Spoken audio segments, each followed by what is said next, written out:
سلامونه. په پاکستان هېواد کې ټولو افغان کډوالو ورونو ته سلامونه او نیکې هیلې وړاندې کوم. خدای دې وکړي چې روغ او جوړ بایست. ملګرو، د ډېر موسم کېږي چې زموږ دا کوم د افغان کډوالو د ستنېدو لړۍ شروع ده. هغه د مخکې چې حکومت په نیوله یا یې اړول د ایسیسي کارډ او غیر راجسټر کوم افغان کډوال چې دی، دا د اوس پیوار کارډ درلودونکي هم خپل په خوښه ځي. خو ځینې خبرې پر سوشل میډیا باندې ځینې د خیبر پښتونخوا څخه یا د نورو ساحو څخه ځینې وکیلان کوي چې یاره افغان کډوالو ته 2 کاله ټیم دی، څوک وایي 4 کاله ټیم دی. دغه خبرې بار بار ماته افغان کډوال میسجان کوي چې پښتون صاحب دا و څنګه ټیم دی. وروره تر اوسه پورې د پاکستان حکومت، یونیسیار او زموږ د افغانستان اسلامي امارت تر مابینځ ناسته نه ده سوې او د جون میاشت اوس د مۍ د میاشتې 26مه نیټه ده، نن 2025 کال دی. په جون را روانه میاشت کې د یونیسیار د خوا څخه د کوم چې بین الملل ورته وایي یا د یونیسیار عالی سازمان کوم مشران چې دي هغه په جون میاشت کې شاید راسي او دغه 20 د جون تاریخ چې کوم دی، هر 20 د جون دا د نړیوالو د خوا څخه یا د بین المللي او یونیسیار د خوا څخه د مهاجرو ورځ ته ځانګړې سوې ده. دغه ورځ په دغه ورځ باندې د مهاجرو د پاره خبرې کیږي او په ټوله نړۍ کې د مهاجرت پر مسایلو باندې خبرې کیږي. نو کوم چې زموږ د افغان کډوالو د ټیم خبره ده یا زموږ د افغان کډوالو چې کوم دا وخت د پیوار کارت درلودو چې کوم پیسې کمې سوي د هغو خبرې دي، زموږ مشکلات دي. نو د یونیسیار د چارواکو چې موږ ناستې ورسره کړي دي، خصوصا کوم د یونیسیار چیف چې دی هغه وایي زموږ یو وفد را روان دی پر 20 د جون باندې. نو هغه ته به انشاءالله دغه زموږ کوم مسایل چې دي هغه به د حکومت پاکستان او ملګرو ملتونو د خاص د یونیسیار د استازو د خوا سره شریک سي. نو هغه به بیا وروسته معلومه سي چې آیا ټیم ورکوي یا نه ورکوي. دا کوم چې زموږ د افغان کډوالو په ښارو کې په 4 سرسوبو کې جایدادونه دي، په ضلعو کې جایدادونه دي، د هغو دپاره به دوی څه لای عمل جوړوي او کوم افغان کډوال چې په کیمپو کې دي چې هغه د کرایې وس نه لري د هغو دپاره به څه کیږي. نو دا ټول مسایل که په خیبر پښتونخوا کې دي، که په بلوچستان کې دي، که په سند کې دي، که په پنجاب کې دي، ټولو د افغان کډوالو چې کوم مشران دي په دا 4 سرسوبو کې د یونیسیار د چارواکو، زموږ خپل د سفارت د چارواکو او د کونسلګریو د چارواکو او دارنګه چې کوم چیف کمیشنر دی او د سفران وزارت دی د پاکستان او دارنګه چې کوم کمیشنریټ دی په 4 صوبو کې د هغو د چارواکو سره شریک سوي دي. نو زموږ دا توقع ده چې دغه د جون په میاشت کې به زموږ د افغان کډوالو دپاره یو ښه ناسته کیږي. که دلته یو زموږ د پیوار کاډو ولم کوم مشکلات یا وطن د ستنېدو خبرې دي، دا ټول موږ ورسره شریک کړي دي. نو هیله دا ده چې زموږ دغه غوښتنې واورېدل سي او دغه زموږ د افغان کډوالو ستونزو ته یو دایمي حل لار چارې ولټول سي. او که وطن ته ځو، په وطن کې باید زموږ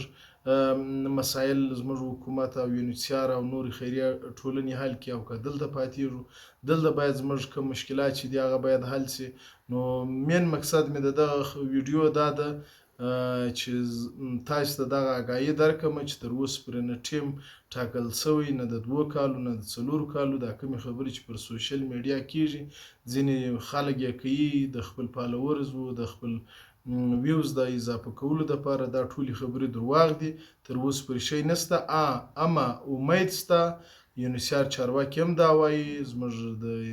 حکومت چارواکي هم دا وایي، د پاکستان د حکومت چارواکي یا خاص کر کمیشنریټ هم دا خبرې کوي چې مقصد د جون په میاشت کې به یو ناسته کیږي، یو وخت به د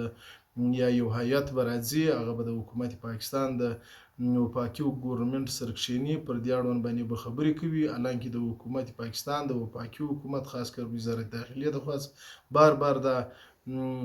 خبرونه موږ ته خپریږي چې ستاسې 10 جون چې دی هغه اخرنۍ نیټه ده، تاسې باید ووځئ. خو بیا هم د 20 جون ته زما خپل په شخصي نظر باندې انشاءالله زموږ ستاسې د تلو او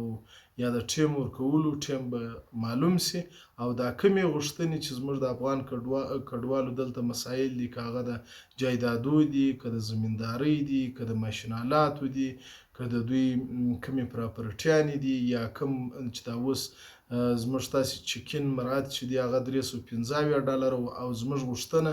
نه یوازې د بلوچستان یا زما بلکې د ټول پاکستان کې د ټولو افغان کډوالو دا غوښتنه وه د مشرانو د یونیسیار سره دا شریک کړې وه حتی د یونیسیار د مشر سره په 2024 کې دا خبرې په خیبر پښتونخوا کې شریک شوې چې دا د پی نفر پر سر باندې تاسې $1000 ورکړي دغه اوس بالکل $15 ته راکښته سوي دي او د فامیلي پر سر باندې $155 ورکول کېږي چې دا سخت د افغان کډوالو سره جفا ده حالانکې په عراق کې چې کوم د افغان کډوال دلته 40 کاله کېږي اوسېږي په عراق هېواد کې چې کله په عراق کې حکومت جګړه وه عراقیان کډوال سوي وو خپل همسایه هېوادو ته لکه موږ افغان کډوال او ورته $1000 ورکړه پی نفر پر سر باندې نو زموږ هم دا غوښتنه وه چې باید زموږ افغان کډوال ته $1000 ورکړل شي نو وبه ګورو چې پر 20 جون ته څه کېږي انشاءالله نا امیدي نه ده پکار نو پکار دا ده چې موږ تاسې حوصله وکړو او دغه د سوشل میډیا کومې خبرې چې کېږي دا خبرې باندې غوږ ونه نیسو که څه کېدله انشاءالله موږ تاسې خبرېږو موږ تاسې خپل کومې مربوطه ادارې چې دي هغه یونیسیار دی کونسلګري د کمیشنریټ دی یا موږ کم د افغان کډوالو استازي چې دي هغه در تاسې پورې رسوي نو تاسې دا نورې خبرو ته دونه توجه مه ورکوئ دا د درواغ خبرونه پرېږدئ او یوه خبره بله کومه یعنې د پروش کال د تیر کال 22 23 40 کلو کومې ویډیوګانې چې دي زما ویډیوګانې اکثره راخلي اوس یې شروي چې هغه وخت کې د ای سی سی کارت دپاره کوم مشکلات نه وو یا د پیوار اوس دوی دا خبرې کوي هغه ویډیوګانې ټولې زړې دي ای سی سی کارت والا دپاره بالکل حتمي وو ضروري دا فیصله ده چې هغه به وځي او کوم چې اسناد نه لري هغه به وځي اوس یوازې خبره د پیوار کارت ده نو وبه ګورو چې څه کېږي مننه